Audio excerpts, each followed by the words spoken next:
Hello बच्चों, welcome back to my YouTube channel maths by Akash sir.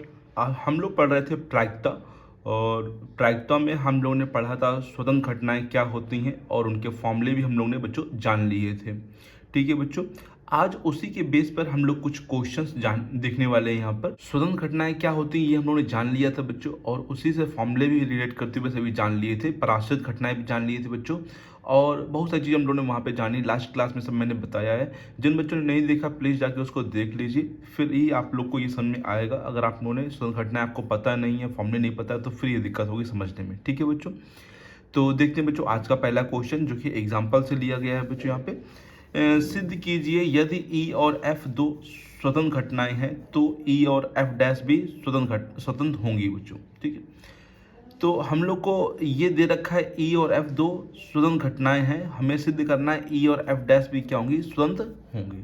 तो समझिए इसको कैसे हम लोग यहाँ पे प्रूफ करेंगे, कैसे इसकी उत्पत्ति करेंगे। बच्चों हम लोग को प्रूफ जो करना है वो क्या करना है, ई और एफ डैश भी स्वतंत्र होंगे। अगर इनको स्वतंत्र प्रूफ करना है तो कहीं ना कहीं हम लोग को सिद्ध करना पड़ेगा, सिद्ध करना है। क्या मैंने बताया था फॉर्मूला आप लोग को, अगर दो घटनाएं स्वतंत्र होंगी तो उनका intersection E intersection F dash, ध्यान देना एफ डैश लगा है, तो वो आपस में एक दूसरे के इंटू के बराबर होंगे, P into P F dash.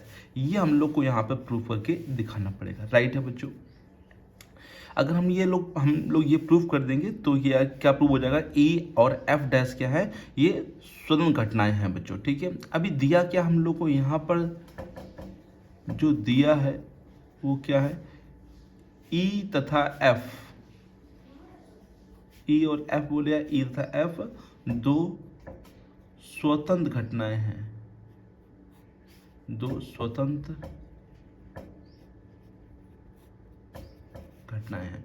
अगर ई और दो स्वतंत्र घटनाएं हैं तो इनका intersection P E intersection F जो होगा वो बराबर होगा पी इंटू पी एफ के। राइट है बच्चों, पी इंटू पी एफ की क्या होगा, यहाँ पे बराबर होगा इसका इंटरसेक्शन। ठीक है, अब थोड़ा सा वेन डायग्राम आप लोग समझ लीजिए, क्योंकि वेन डायग्राम इसका अगर नहीं समझेंगे तो फिर दिक्कत होगी। ठीक है, यहाँ पे मान लीजिए ये ई है और ये मान लेते हैं एफ है। ठीक है, ये एस होता है सैंपल स्पेस, ये ई है और ये मान लीजिए एफ। इस वाले हिस्से को हम लोग जो बीच में है इसको क्या बोलते हैं, ई इंटरसेक्शन एफ। ओके बच्चों, इसको क्या बोलते हैं, ई इंटरसेक्शन एफ, जो दोनों में कॉमन होता है।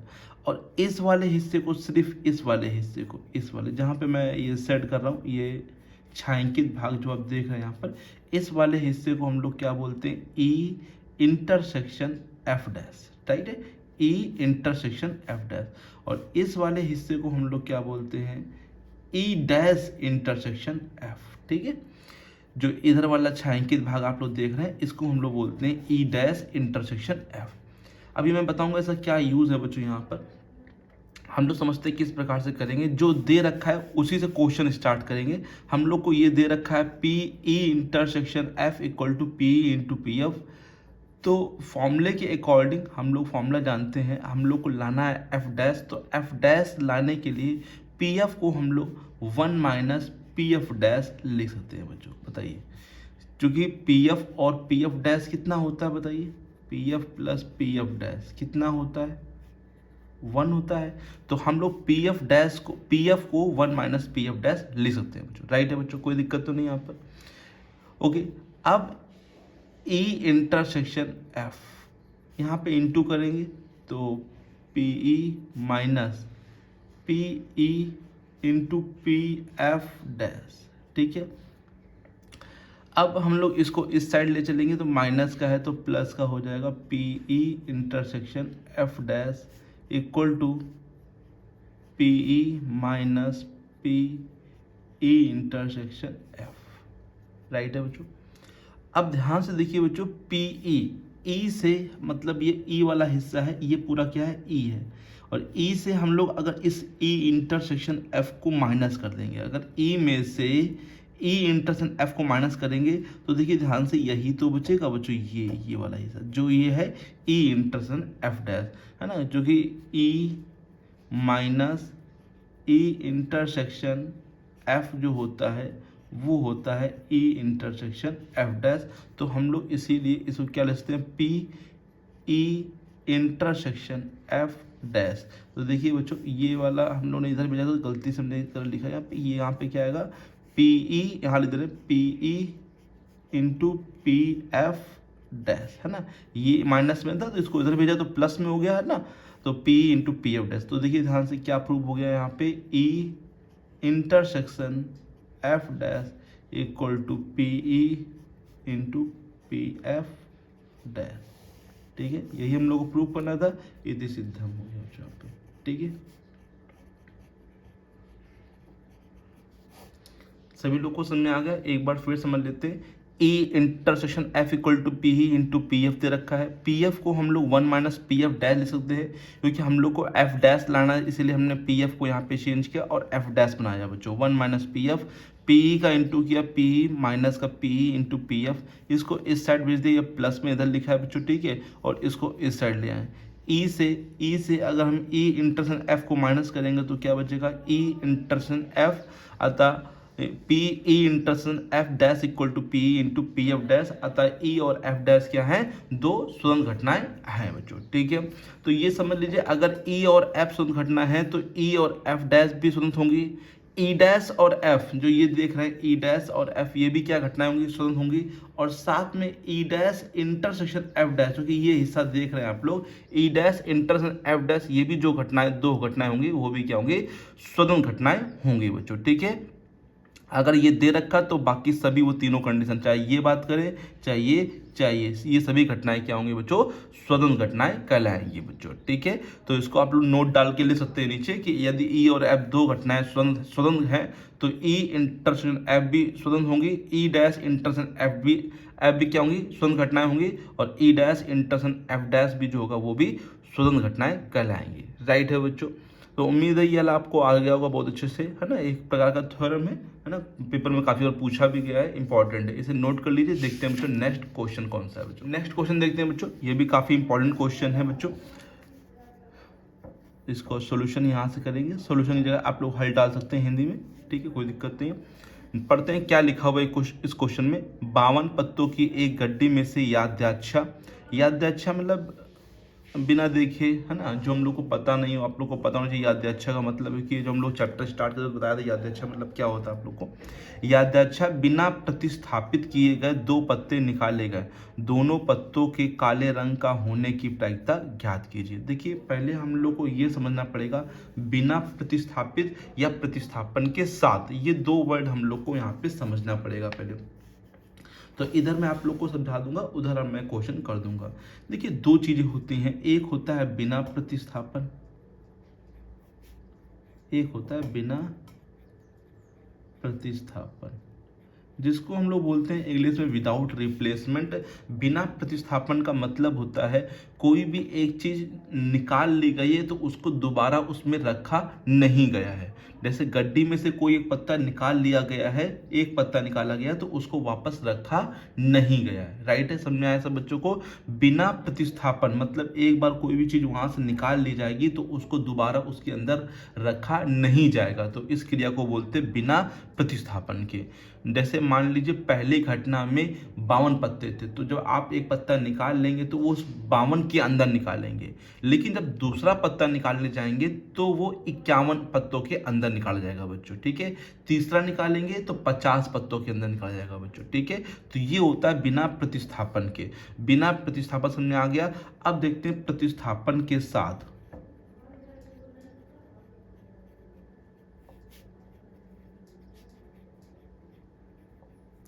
प्रतिस्थापन के साथ का मतलब होता है कोई भी चीज एक बार निकाल ली जाती है तो दोबारा उसको फिर से उसमें रख दिया जाता है, देख के रख दिया जाता है। समझना बच्चों, जब कोई भी एक चीज, कोई भी एक वस्तु अगर किसी में से निकाली जाती है और दोबारा उसी में रख दी जाती है तो उसे बोलते हैं प्रतिस्थापन के साथ। मतलब एग्जाम्पल में जैसे 52 पत्तों की गड्डी में से एक पत्ता निकाला गया और उसको देख लिया गया, उसको नोट कर लिया गया और बाद में उसी को उसमें रख दिया गया, तो उसे हम लोग बोलते हैं प्रतिस्थापन के साथ। इसमें क्या होती है, जो हम लोग के टोटल नंबर होते हैं वो हमेशा सेम रहते हैं। जैसे इसमें हर बार घटते रहते हैं करके, इसमें घटेंगे नहीं बच्चों। अगर पहली घटना 52 पत्तों में हुई है तो दूसरी घटना भी 52 पत्तों के अंदर ही होगी बच्चों, राइट है।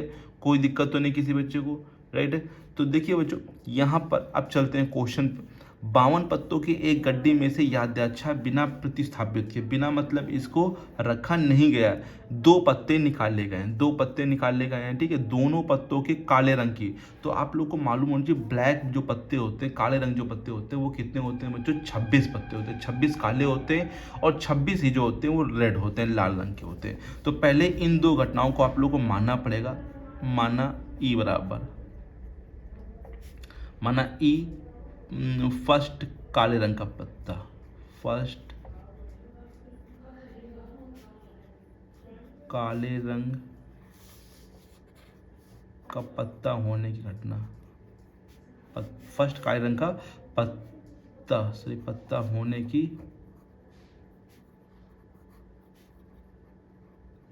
घटना, और एफ मान लिया सेकंड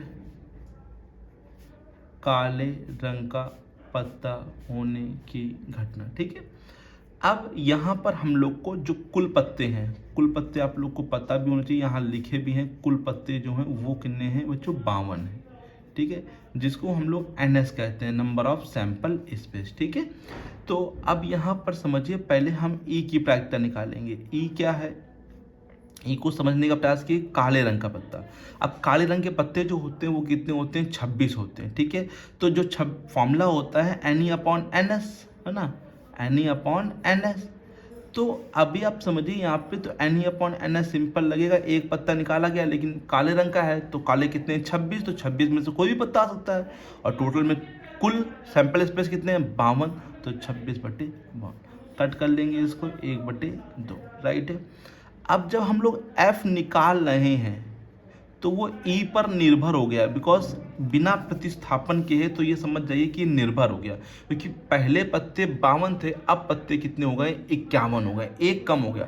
यहाँ 26 लिखा जाएगा, 26 इसलिए लिखा जाएगा कि हम लोग को प्रायिकता निकालनी है, तो कुल संभावनाएं जो है वो लिखे जाएंगे, लेकिन निकाला तो कोई एक ही पत्ता गया होगा ना, तो इसीलिए यहाँ पे 26 का मतलब ही काले 26 में से कोई पत्ता आएगा, ओके, है ना, और 52 ये टोटल नंबर है। अब जब हम F की बात करें तो एक पत्ता काला निकल चुका है, उसको रखा नहीं गया है, तो सेकंड भी काला है, तो सेकंड भी काला, तो काले पत्ते अब जो बचे होंगे गड्डी में वो 25 बचे होंगे, और पत्तों की संख्या कितनी बची होगी बच्चों, बताइए, 51 बची होगी, राइट है।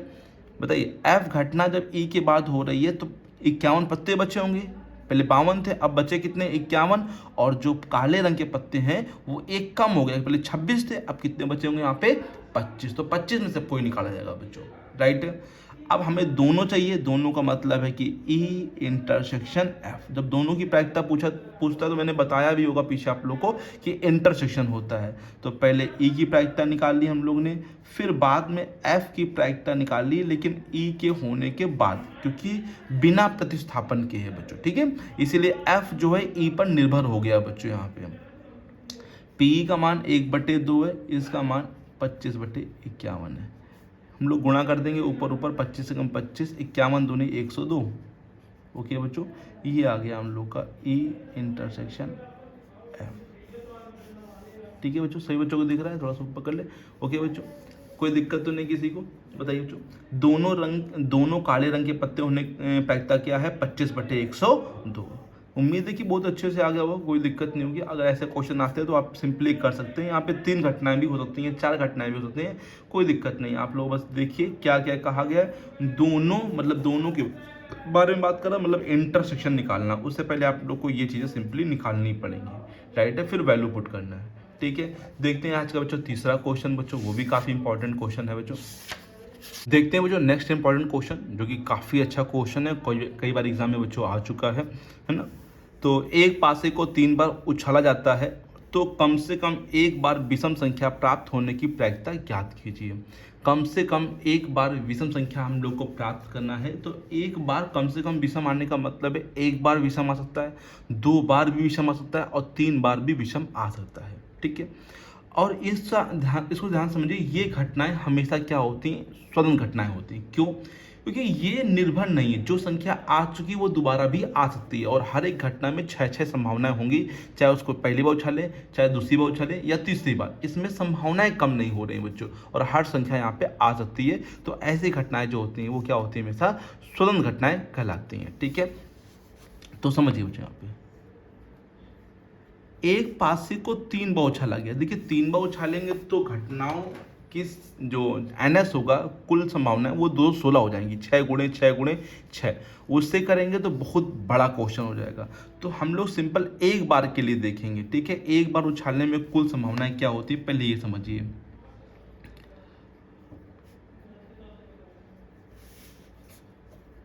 पासे को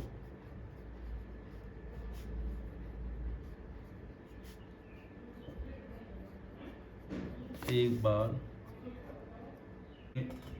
कुल संभावना है,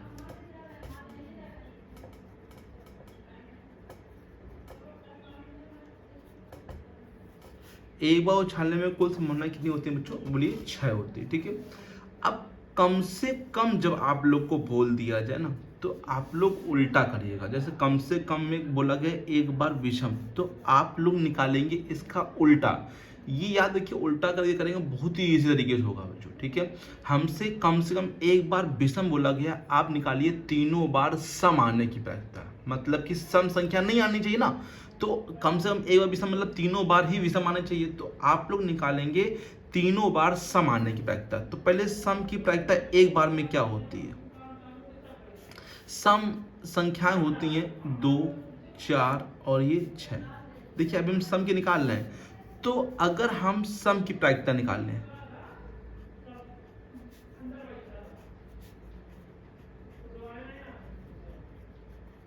सम की प्रायिकता, तो सम की प्रायिकता हो जाएगी 3/6, है ना। 3 नंबर है, 1 2 3 और बट्टे में टोटल नंबर 6 है, तो सम की प्रायिकता क्या हो जाएगी 1/2, एक बार के लिए बच्चों। ठीक है, तो अगर हम देखें 3 बार में तीनों बार सम आने की प्रायिकता, तीनों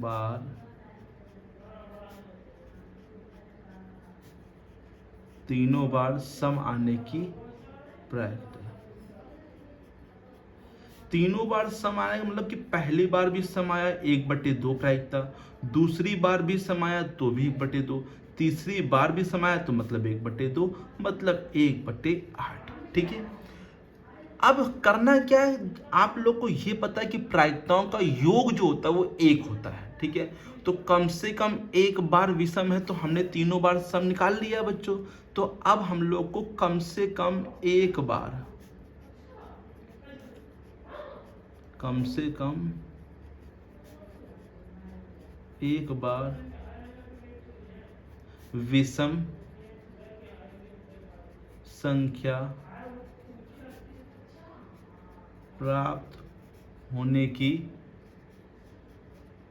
प्रायिकता, कम से कम एक बार विषम संख्या प्राप्त होने की प्रायिकता को हम लोग कैसे निकालेंगे, 1 से 3 बार सम आने प्रायिकता को हम लोग माइनस कर देंगे। तो ये एलसीएम ले लेंगे 8, तो 8 माइनस 1, 8 में से 1 जाएगा 7/8। ठीक है बच्चों, उम्मीद है ये आ गया हुआ क्वेश्चन बहुत अच्छे से आप लोग को। देखते हैं बच्चों नेक्स्ट इंपॉर्टेंट क्वेश्चन। तो सही बच्चों को आ गया, कोई दिक्कत तो नहीं बच्चों। देखें बच्चों नेक्स्ट क्वेश्चन, तो जब भी आप लोग कम से कम वाला आ जाए एक बार, तो उसका जस्ट उल्टा निकालिए, जो भी वहाँ पे उल्टा होगा उसको निकाल के बच्चों 1 से आपको क्या करना है, माइनस करना है। ठीक है बच्चों, ये बड़ी दिक्कत है।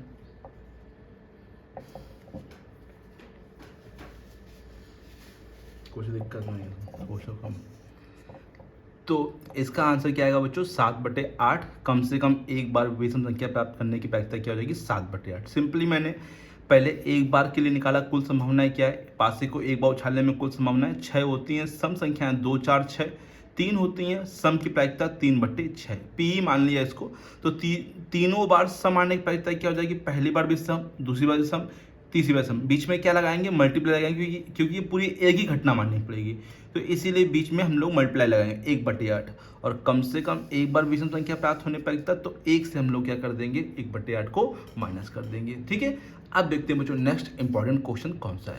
देखते हैं बच्चों नेक्स्ट क्वेश्चन, ये भी काफ़ी इंपॉर्टेंट क्वेश्चन है और बहुत ही अच्छा क्वेश्चन है। ऐसे क्वेश्चन बोर्ड में आ जाते हैं और हम लोग को बहुत सारी चीज़ें निकालने को दी जाती है। जैसे यहाँ पे भी 4 चीज़ें हम लोग को फाइंड करनी है, ठीक है। तो समझिए ए और बी स्वतंत्र घटनाएं हैं। पहले ये समझिए स्वतंत्र घटनाएं हैं तो मतलब समझिए कि P A intersection B equal to P A into P B हम लोग को दे दिया गया है। P A equal to 0.3, P B equal to 0.6, ठीक है। पी ए दे रखा है, पी बी दे रखा है, तो हम लोग को पी ए और बी नहीं, पी ए या बी, पी ए और बी में कोई भी नहीं का मान ज्ञात कीजिए। इन सब का मान हम लोग को ज्ञात करना है, ठीक है। समझते हैं बच्चों इसका हल। पहले हम लोग को दे क्या रखा है, पी ए नोट कर लेते हैं जो जो दे रखा है हम लोग को। P A equal to 0.3, P B equal to 0.6, है ना। पहले पार्ट पे चलते हैं, ए और बी।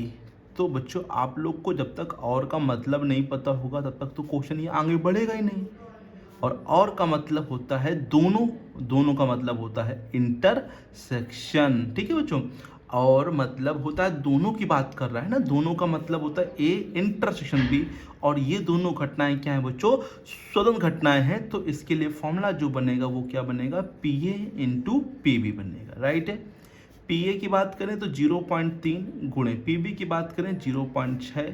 बहुत से बच्चे यहाँ गलती कर देते हैं, 3 छक्का 18 1.8 लिख देते हैं, जबकि प्रायिकता 1 से बड़ी हो ही नहीं सकती है। 3 छक्का 18 दशमलव कहाँ लगेगा, 1 2 2 पे लगेगा, तो 1 2 मतलब कि 0.18। ये आ गया बच्चों क्या, P A intersection B, that means P A और बी का आंसर आ गया, राइट है बच्चों। कोई दिक्कत नहीं, बिल्कुल सिंपल सा क्वेश्चन है, ठीक है। आगे चलते हैं। नेक्स्ट है बच्चों पी ए और मतलब वही इंटरसेक्शन, और बी नहीं आ गया है तो बी डैश बोलेंगे। तो इसको कैसे लिखेंगे बच्चों, P A intersection B dash. और अभी मैं बता के भी आया हूं बच्चों कि अगर ए और बी घटनाएं स्वतंत्र हैं तो ए और बी डैश भी जो होंगी वो क्या होंगी, स्वतंत्र होंगी, राइट है बच्चों। तो फॉर्मूले के अकॉर्डिंग इसी को हम लिख सकते हैं P A into P B dash, ठीक है बच्चों। पी ए का मान 0.3 है। पी बी का मान निकालने के लिए हम लोग इसको 1 से माइनस करेंगे, 1 माइनस पी बी, ठीक है। 0.3 गुणे 1 माइनस पी बी की वैल्यू 0.6 और 1 से 0.6 इस प्रकार से घटाएंगे, 1.0 मान लेंगे और 0.6 तो 0.4 बचेगा। 0.3 गुणे 0.4 और इसका मतलब है 4 3 12 तो 0.1, तो आंसर इसका आ जाएगा बच्चों, राइट है। तो ए इंटरसेक्शन बी डैश मतलब ए और बी नहीं, ठीक है बच्चों। तो यह भी मैंने आप लोगों को थ्योरम भी कराई, तो उसी थ्योरम का मैंने यहाँ पे यूज किया है बच्चों। क्या बताया था, ए और बी अगर दो घटनाएं स्वतंत्र हैं तो ए और बी डैश भी जो होंगी वो स्वतंत्र घटनाएं कहलाएंगी। ए डैश बी भी होगा, ए डैश और बी डैश भी होगा बच्चों, क्या स्वतंत्र घटनाएं कहलाएंगी, राइट है बच्चों। अब देखते हैं बच्चों नंबर 3 वाला पार्ट, वो इधर देख लेते हैं, ठीक है। क्या लिखा है, पी ए या बी। अब ए का या का मतलब ये आप लोग को पता होना चाहिए, या मतलब होता है यूनियन, है। या का मतलब होता है या तो ए हो या तो बी हो या तो दोनों ही हो, तो उसका मतलब यूनियन होता है। तो पी ए यूनियन बी का फॉर्मूला हम लोग को याद होना चाहिए बच्चों। इसका सिंपल सा फॉर्मूला होता है P A plus P B minus P A intersection B. इसको हम लोग फर्स्ट ईयर में काफ़ी यूज़ करते हैं, तो फर्स्ट ईयर का फॉर्मूला है बच्चों। तो अगर नहीं लर्न है तो आप लोग लिख लीजिए बच्चों और इसको एक दो क्वेश्चन लगाइए तो अपने आप से ही रिवाइज हो जाएगा, याद हो जाएगा बच्चों। पी ए की वैल्यू 0.3 है, पी बी की वैल्यू 0.6 है, पी ए पी बी ये दे रखा है, और पी ए इंटरसेक्शन बी की वैल्यू 0.18 है बच्चों, ठीक है। इनको जोड़ लेंगे सिंपली, 6 और 3 ये 9 हो जाएंगे। और कैसे घटाना है, देखिए बच्चों दशमलव के बाद यहाँ पर 1 अंक है, यहाँ 2 अंक है, तो हम लोग यहाँ पर भी 2 अंक कर लेंगे तो 90 हो जाएगा और ये 18 हो जाएगा। ये इससे उधार लेगा, 10 में 8 गया 2, 8 में गया 7, तो 0.72 आ जाएगा, राइट। तो P A union B, P A या बी जो हो जाएगा वो 0.72 हो जाएगा, ठीक है। इसको डालें number last 4th, P A और बी में कोई भी नहीं, ना तो ए हो ना तो बी हो, इसका तो यही तो मतलब हुआ, ना तो ए नहीं है और का मतलब इंटरसेक्शन और बी नहीं मतलब बी डैश, ना तो ए है और ना बी है, ए डैश इंटरसेक्शन बी डैश।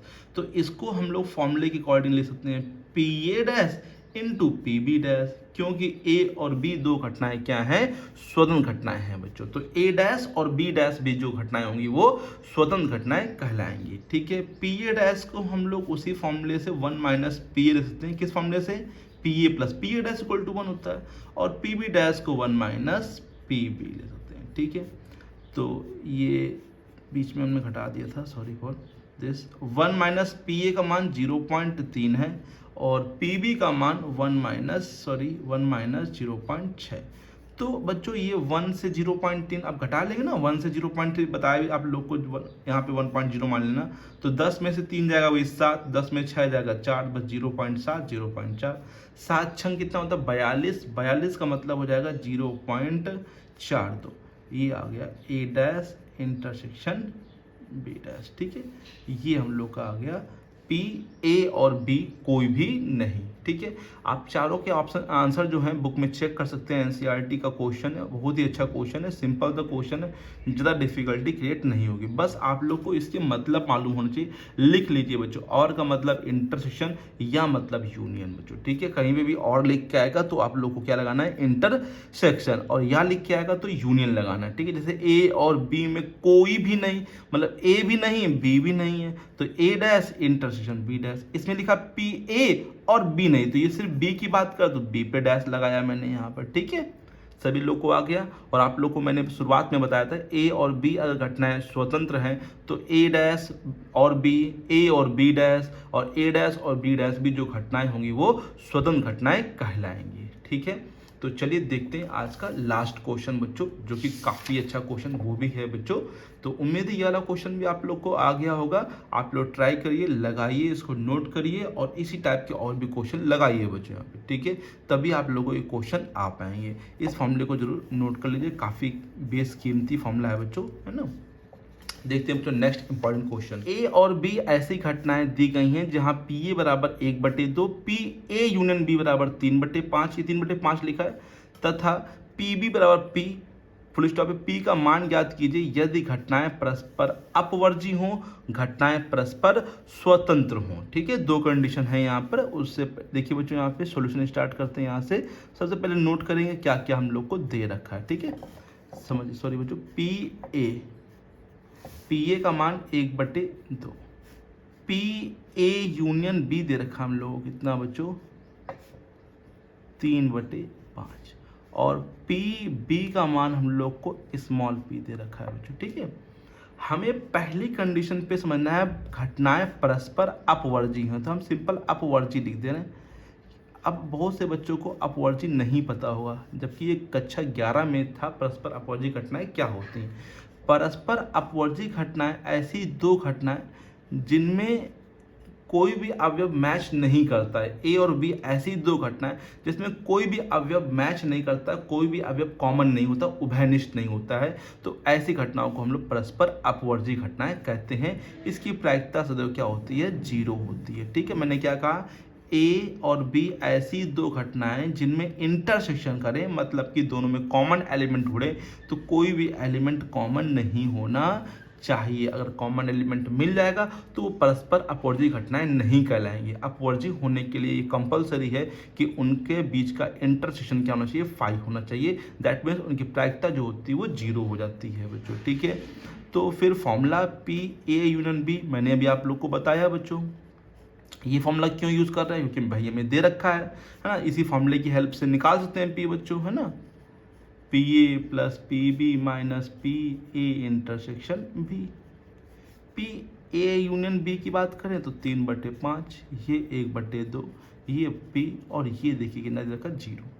3/5, 1/2 को हम लोग इस साइड भेज देंगे तो -1/2 हो जाएगा पी। लासा ले लेंगे, 5 दूनी 10, 2 यहाँ जाएगा, 2 3 6 -5 बराबर पी। तो P का मान जो आ जाएगा वो कितना आ जाएगा, 1/10। ठीक है, सभी बच्चों को दिख रहा है, कोई दिक्कत तो नहीं है यहाँ पर। ठीक है, थोड़ा सा ऊपर कर लेते हैं जिससे आप लोग को और अच्छे से दिखे। ठीक है बच्चों, अब इसी में यहाँ पे मैं दूसरी कंडीशन लगा दे रहा हूँ बच्चों, ठीक है, खाली जगह पड़ी तो यही लगा दे रहे हैं। घटनाएं परस्पर क्या हैं, स्वतंत्र हैं। तो स्वतंत्र के लिए आप लोग को तो काफ़ी अच्छे से बता ही चुका हूँ कि P A intersection B equal to जो होता है वो होता है P A into P B, और P A into P B होगा तो पी ए 1/2 है, पी बी जो है वो पी है, ठीक है। फिर से सेम फॉर्मूला यहाँ पे यूज़ करेंगे, ठीक है, लिख नहीं रहे, सेम फॉर्मूला यूज़ करेंगे। तो 3/5 A union B, P A की जगह 1/2, पी बी की जगह पी सेम रहेगा, और बस इसकी जगह अब जीरो नहीं आएगा, अब आ जाएगा 1/2 पी, ठीक है। फिर से हम लोग इसको इधर भेजेंगे, माइनस का 1/2 करेंगे, और इन दोनों में से लासा लेके हल करेंगे, 2 लासा लेंगे तो 2p माइनस का 1p, ठीक है। अब हम लोग क्या करेंगे, यहाँ लासा लेंगे, 10 आएगा, 2 यहाँ जाएगा, 2 3 6 -5, 2p से 1p जाएगा तो कितना बचेगा, 1p/2, राइट है बच्चों। तो 6 में से 5 गया तो 1 बचेगा, 1/10, और यहाँ आ जाएगा p/2, ठीक है। क्रॉस कर देंगे तो 2 से यहाँ पे मैं काट दे रहा हूँ सीधे सीधे, तो p का मान इसमें आ गया बच्चों 1/5, ठीक है। अगर घटनाएं परस्पर स्वतंत्र हैं तो उसका आंसर p का आंसर जो होगा 1/5 है, और परस्पर अपवर्ती हैं तो p का मान 1/10 होगा, राइट है बच्चों। किसी बच्चे को दिक्कत तो नहीं इस क्वेश्चन में, क्वेश्चन काफ़ी अच्छा है, आप लोग इसको नोट कर सकते हैं और लगाइए इस टाइप क्वेश्चन, ठीक है। ये जो प्रश्नावली सेकंड है ये मैंने मेनली क्वेश्चन जो इंपॉर्टेंट थे आपको बता दिए हैं, लेकिन अगर आपके पास भी कोई ऐसा क्वेश्चन है जो आप लोग को नहीं आ रहा है तो आप लोग प्लीज़ भेज सकते हैं कमेंट बॉक्स में लिख के, उसको ज़रूर बताया जाएगा बच्चों, ठीक है। तो मिलते हैं बच्चों नेक्स्ट वीडियो में। हम लोग नेक्स्ट वीडियो में बच्चों क्या पढ़ेंगे, नेक्स्ट क्लास में पढ़ेंगे बच्चों बेस थ्योरम और संपूर्ण प्रायिकता बच्चों। ये दोनों काफ़ी इंपॉर्टेंट है, हर बार बोर्ड में इनसे 5 नंबर का और 8 नंबर के क्वेश्चन इसी से आते हैं बेस से बच्चों, ठीक है। तो ध्यान से पढ़िएगा, इंपॉर्टेंट है, थोड़ा बहुत डिफिकल्ट भी है, लेकिन समझेंगे ध्यान से तो बहुत ही ईजी तरीके से आ जाएगा। पहले आप लोग को नियम समझाएंगे, क्या होता है संपूर्ण प्रायिकता, क्या होता है बेस, क्या हल्का सा डिफरेंस होता है उन दोनों के बीच में। बहुत से बच्चे डिफरेंस नहीं कर पाते हैं संपूर्ण प्रायिकता में और बेस में बच्चों, ठीक है, वही हम लोग को समझना है यहाँ पर, ठीक है। तो इसके क्वेश्चन लगा लीजिए, कोई क्वेश्चन आपको नहीं आ रहा तो आप लोग उसको भेज दीजिए, नेक्स्ट क्लास में उसको बता दिया जाएगा बच्चों, ठीक है। तो मिलते हैं बच्चों नेक्स्ट वीडियो में और भी इंपॉर्टेंट क्वेश्चनों के साथ, और बेस और संपूर्ण प्रायिकता के नियम भी जानेंगे हम लोग, ठीक है बच्चों। तब तक के लिए thank you so much, and keep learning and keep practising.